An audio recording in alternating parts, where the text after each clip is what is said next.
Know the difference between working from a place of purpose and presence versus from the drama triangle?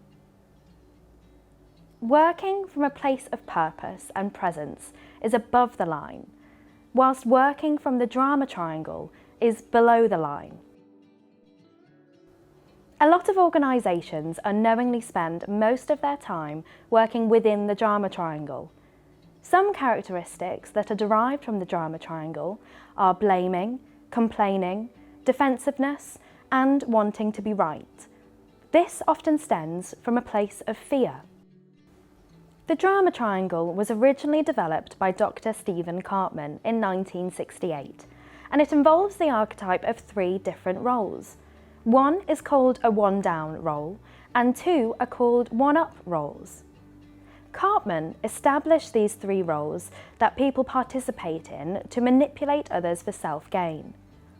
These 3 roles are the victim, the rescuer, and the persecutor.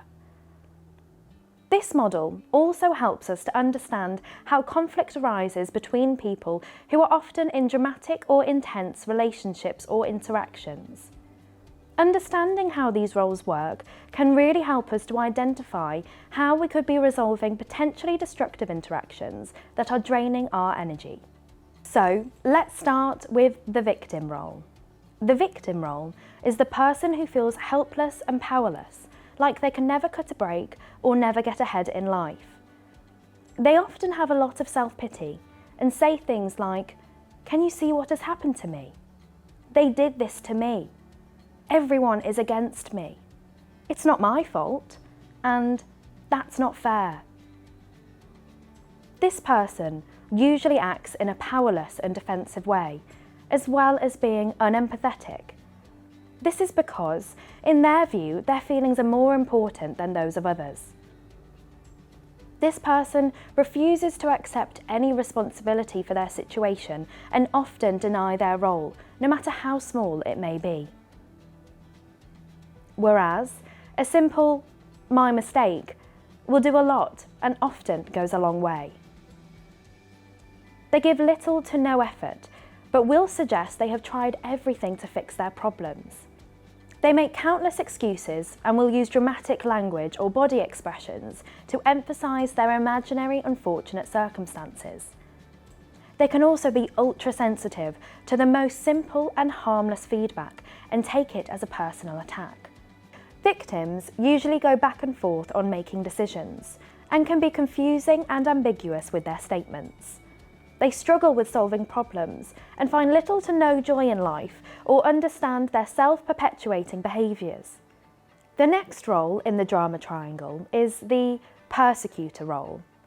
The persecutor role criticises the enabling behaviours of the rescuer and blames the victim. The persecutor needs a victim to perform this role. This person is usually the know-it-all type and perceives themselves to be the smartest person in the room. They are not shy about telling you this in one form or another.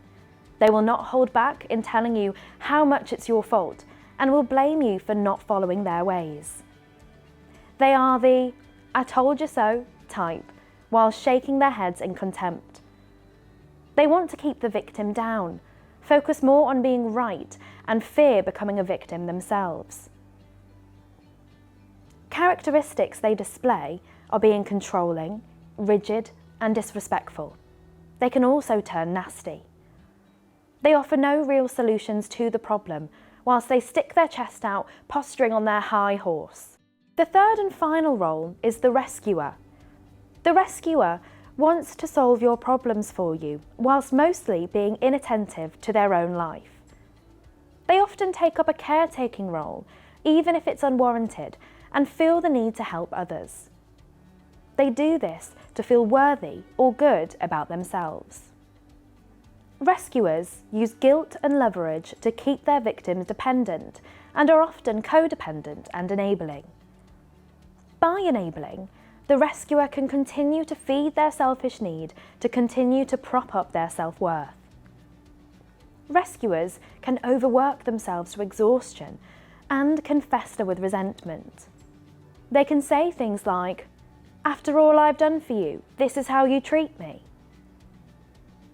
Usually, people will avoid accepting their help, as it would result in some kind of follow-up and confrontation, causing some kind of trouble. When people and teams move from below the line to above the line, this change allows a place of purpose and presence rather than the fear, blaming and victimisation of the drama triangle. This is called the empowerment dynamic. The victim becomes the creator. The creator takes responsibility for their life and stops complaining and playing victim to what is happening to them. The creator owns the power to choose, respond and focus on outcomes. The persecutor becomes the challenger. They apply healthy pressure to situations that evoke learning, growth and action. The challenger is no longer blaming, complaining or becoming defensive. And last but not least, the rescuer becomes the coach. The coach does not try to fix anyone and sees everyone as fully empowered and owners of their own destiny. Coaches support and facilitate clarity by asking questions and driving others to take responsibility for creating the life they want. When leaders and teams learn to work above the line in the empowerment dynamic, they find that they are more creative, engaged and productive. By working with purpose and presence and following the empowerment dynamic, we can avoid the roles and outcomes of the drama triangle.